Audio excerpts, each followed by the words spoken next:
आज हम करने जा रहे हैं आपकी हनीकॉम्ब टेक्स्ट में से poem number 6 mystery of the talking fan. Mystery का मतलब होता है रहस्य और टॉकिंग फैन मतलब बात करने वाला पंखा। अब हम जानते हैं टॉकिंग जो आदत है, टॉकिंग कौन करता है? इंसान ही बात कर सकते हैं, बाकी कोई नहीं कर सकता।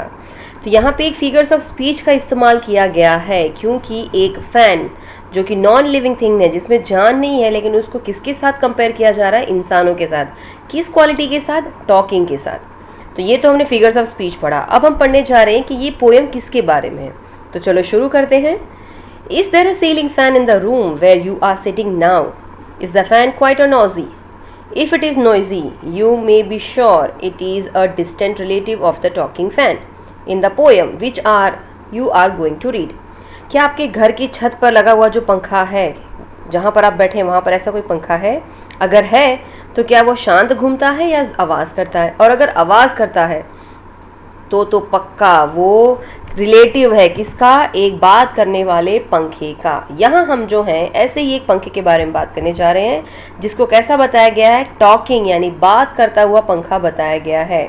चलो शुरू करते हैं इसकी रीडिंग के साथ। Once there was a talking fan, electrical his chatter. I couldn't quite hear what he said and I hope it doesn't matter. Because one day somebody oiled his little whirling motor and all the mystery was spoiled. He ran as still as water. अब यहाँ पे क्या बता रहे हैं? ये जो poem है बहुत ही सुंदर तरीके से हमारे सामने रखी गई है एक ऐसे ऑब्जेक्ट के बारे में, एक ऐसी चीज़ के बारे में जिसके आसपास हम घिरे रहते हैं, और वो क्या है? पंखा। आज की डेट में वो कैसा बताया जा रहा है? बहुत ज़रूरी हिस्सा हो गया। हम जानते हैं कि बिना पंखा के तो हम एक मिनट भी नहीं रह सकते। इतनी गर्मी में हमें एसी मिले ना मिले, पंखा तो पक्का चाहिए। तो यहाँ इन लाइनों के द्वारा जो कवि है वो बताते हैं कि सीलिंग फैन की जो मूवमेंट है, जो उसका हलन चलन है, वो कैसा है? चैटर वाला है। क्योंकि वो क्या कर रहा है? आवाज़ पैदा कर रहा है। आवाज़ जो निकाल रहा है उसको टॉकिंग फैन के रूप में बताया जा रहा है।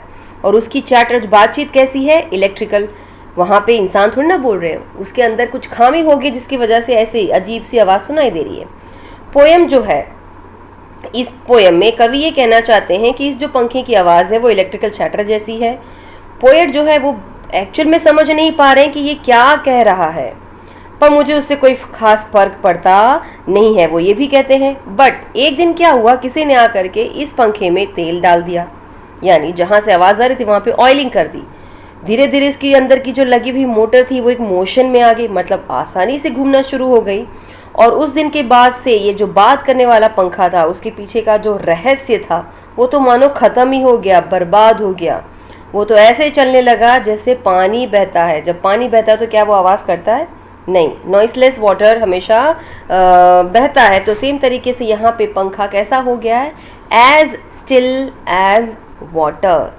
तो यहाँ पे कवि ये कहना चाह रहे हैं कि क्योंकि किसी ने आके एक दिन उस पंखे में ऑयल लगा दिया, उसकी जो आवाज़ थी, जो अजीबो गरीब से इलेक्ट्रिकल चैटर आ रही थी, वो बंद हो जाती है और उसके पीछे का सारा मिस्ट्री वहीं ख़त्म हो जाता है। ये पोएम मॉड रूबिन के द्वारा लिखी गई है। आई होप ये छोटी सी पोएम अच्छे से समझ में आ गई होगी। Thank you.